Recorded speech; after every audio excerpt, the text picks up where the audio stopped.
A pleasant day, everyone. Welcome to our second offering of the JERVIN Eagle Viewpoints. This is a blog site for people like you and me who wants to address issues regarding health, education, religion, socioeconomics, and everything under the sun, as long as we can provide an alternative way of looking at the issues themselves. This very moment, let me start this episode with a text coming from 2 Timothy 2:15. It says, "Study to show thyself approved unto God, a workman that needs not to be ashamed, rightly dividing the word of truth." Our issue of focus this moment is K-12 aftermath. A step forward or a step backward in Philippine education. Again, our issue of focus this very moment is K-12 aftermath.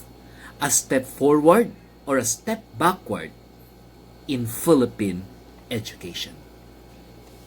Barely 5 years from its birth, K-12 program can be deemed observable already in terms of its effect to Philippine education. That is why we are analyzing this issue logically to give an alternative viewpoint to a much speculated issue in Philippine education. An issue that affects the teachers, the students, the parents, and the whole system. That means this is a general issue. First, the positive side. K-12 addresses a structural issue which questions Philippine education of only 10 years if compared to our Asian neighbors and even countries in Europe who have 12 years in basic education. Thus, if we can apply the K-12 program, this will make us uniform with the greater educational systems that is being used abroad. Well, this is an aesthetic problem being addressed. Okay. Second, the negative side of K-12 should also be exposed. K-12 become an area of obstruction in the field of education. When you say obstruction, it distorts a normal process. Much more, it diverts a process that is going upward and successful. The once plotted responsibility of an elementary department and a secondary department will total to 10 years. In the new K-12 program, it has an additional of 2 years of learning, which still has to have concrete and legitimate subjects. These subjects should not duplicate with high school subjects and with the college general courses. However, instead of duplication, high school teachers assume that some of the responsibility now are for the senior high school and the college do the same, assuming that some educational coverage are now covered by the senior high school program, meaning they will not cover it anymore. The result is there was no formal record of coverage of some topics valuable to education, specifically Philippine education. Now, the question is, what are the general comments in the implementation of this K-12 program after 4 years and barely 5 years? Very sad.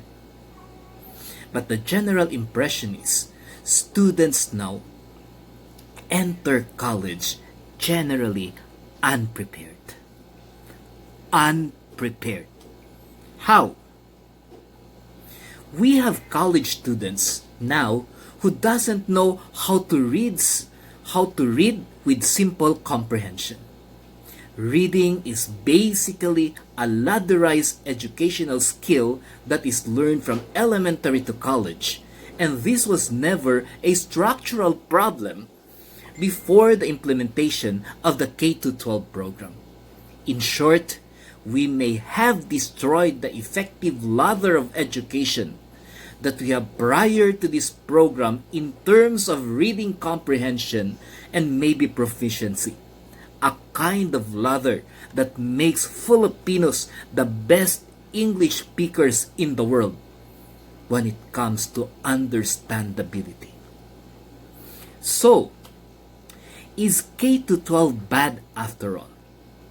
Well, if you think US, Canada, Singapore, and Japan are non-performing countries, then you can say that this program is bad.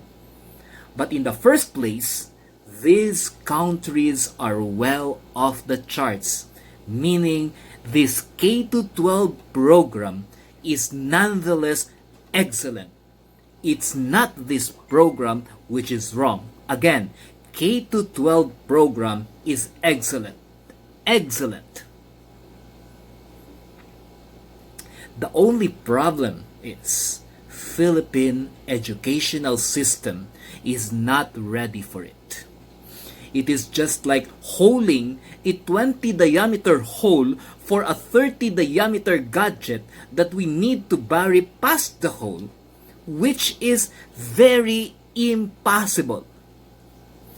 Yes, we are not prepared as a nation. Subjects added to senior high school program are not bridging high school and college curriculums. Most often, it is duplicating and even repetitiously covering topics from high school and college.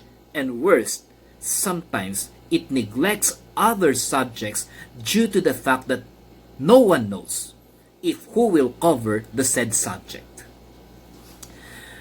Talking about ladder of education that was broken, it was on this area where the continuity of education was challenged a lot.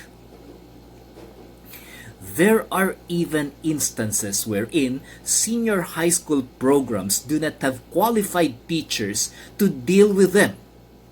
Thus, we are seeing English and language teachers holding ABM classes or the business subjects, health graduates teaching constitution and humanities subject, and much more. Much more. Theological teachers handling computer and networking subjects. This and more can only be great evidence that we have a very excellent program on hand implemented in a very unprepared system. Now the question is, are we going forward or backward? If you will look at the surveys and results that you will see on papers, you will be misled on the fact that K-12 is doing greatly well, as students are now working manual labor after senior high school. To them, that is success. However, if we examine our portfolio, we were trained to encourage students to finish until tertiary education. Much more, students should be well comprehended and efficient in reading by this time. The reality is, when you will ask language teachers in any colleges or universities in the Philippines today that accepts general K-12 products, the commonality of observation is there is significant delay in reading comprehension and proficiency.